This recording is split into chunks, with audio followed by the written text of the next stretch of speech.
Welcome back, everyone. And that language that Caroline spoke was Nzema from western part of Ghana on the west coast of Africa. Thank you, Caroline. Yeah. So let me ask you this. Do you engage in activities that promote your African heritage, Ehime? Actually, what we did last year, we created an organization, Nigeria Entrepreneurs Forum, in which I am serve as the chief strategy officer. And basically, what we're doing is that we have identified, because majority of us have all schooled overseas or lived and worked overseas, and basically what we saw that the way to develop markets, develop nations, prosper, is by focus on small and medium businesses. And in order for Africa, in particular Nigeria, to grow, the emphasis has to be placed on small and medium business development. Because the way most of these emerging markets are growing is through government. And we understand that government cannot provide everything. They cannot provide jobs. They cannot provide all the goods and services in the economy. So what we did was to create a forum for the public sector and the private sector to come together for the benefit of Nigeria and eventually in the entire Africa, So, and especially because of the corruption level in Nigeria, a lot of these small and medium businesses don't know what opportunities are available to them. Also, in part that the public sector, the government, the money that is allocated to them, they tend to eat the money themselves. So we're basically saying that, okay, look, this has to stop. We can no longer live in the dark ages forever. We need to open up these people's mind and show them that this is the way. You want to, because they have a vision called Vision 2020, where they want to be part of the emerging markets in 2020. And I just got back, and from what I've seen, that's going to be impossible without having focus on small and medium business. So essentially, that's exactly what we're trying to do. We're trying to create a forum for them to open up, for everybody to come together, harmonize, synergize, and grow Nigeria. Wow, that's interesting. And that's a great opportunity at this time, this season. I believe it's strategic, Right. Towards the 2020 vision. Right. Yes, I Right. appreciate that. Anybody else? Anybody else involved in any activities that promote the African culture in any way?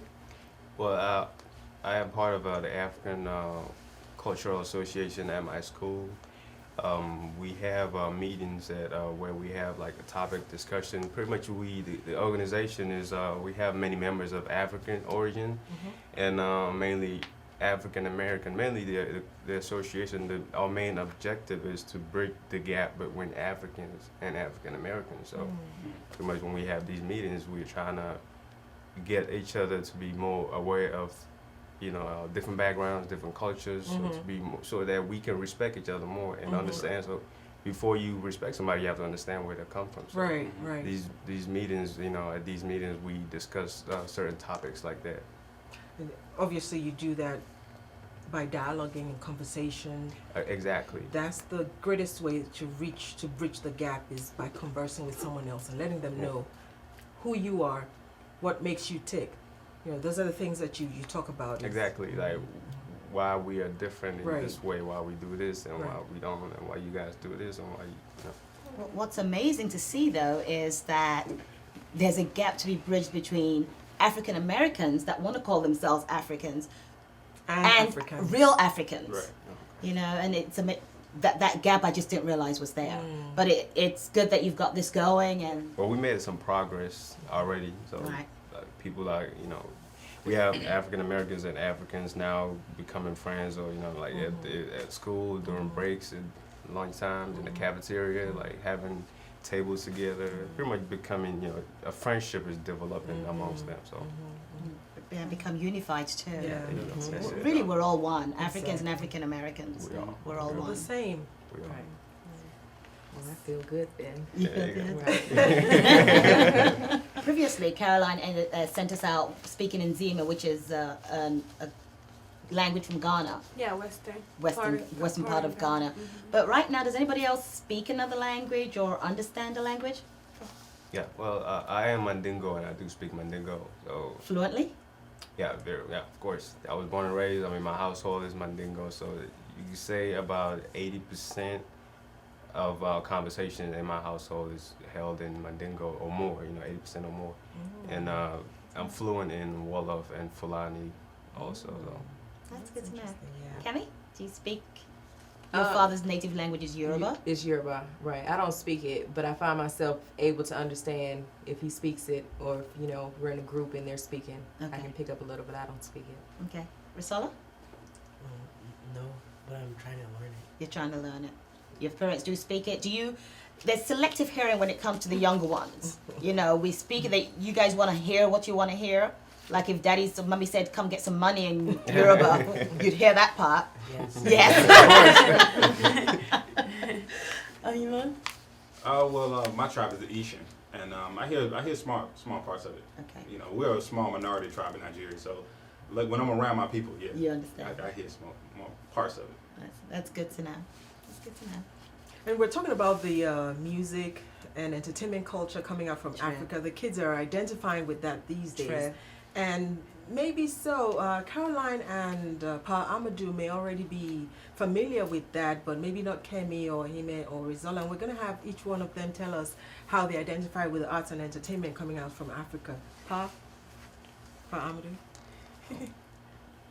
Oh, well, I mean, the music, I mean, the arts and culture, I mean, coming out of Africa right now, what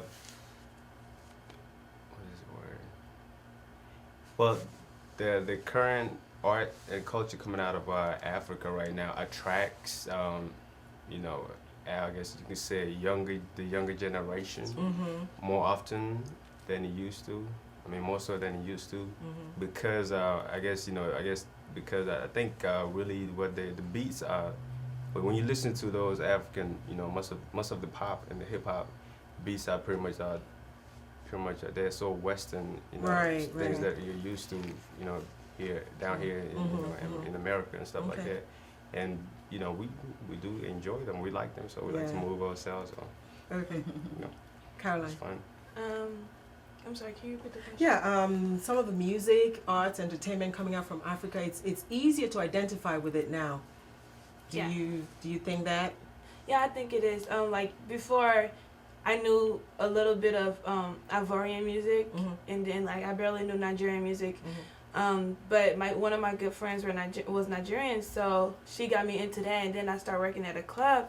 Then I started listening to all different kind of music from Nigeria, Ghana, everywhere, like Togo, like all different kind of music. Then I started learning the lyrics. So then when I go places, I start singing. People like, how do you know all these songs? I'm like, I don't know. I just listen to them. So I start singing, rapping Nigerian songs, and I don't even know what they're saying, but I knew the lyrics. Right, And right. like yesterday, I was singing this Nigerian song. My friend was like, how do you know this? I don't even know it. I was She is surprised. Nigerian. Oh, really? Yeah, and she was like, how do you know? And I'm like, I don't know. Just listen to it. Right. So I definitely think that the music is is more, like he said, directed to the younger audience, Okay. and because they're related to American music and the beats and the movements is like so close to American music that now young African people when they hear the beat, they can also move to it. So Okay. I definitely think that the music is like is targeting younger people, Okay. so that when you do go to parties, you're just gonna have to sit there and listen to the traditional African music, Okay. Yeah, because I never danced when I went to an African party. I just sat there. Mhm. So, but then when they start playing like music that I knew, I was like, okay, Mhm, let me mhm, dance. So. mhm. And not only do they know the music, they know the dancing. Yeah, do, yeah. they do. You can just download that on YouTube. Right. So, Okay. So, Hima, do you have any experience with the music or arts or entertainment? Yes. Especially in my case, because I'm learning much of the culture. So I really wanted to listen to all the music, hear everything going on. I also been, doing a lot of reading because like Nollywood, which is the Nigerian version of Hollywood, Right. it's like the third biggest industry in the world, behind Hollywood and Bollywood. And then you look at it's a CNN report that came out last year about the music industry. That most of these artists coming out of Nigeria no longer even have to travel outside of Africa. Like they making multi-million dollars just inside of Africa alone. And that alone got me interested. Like, what kind of music are these guys putting out?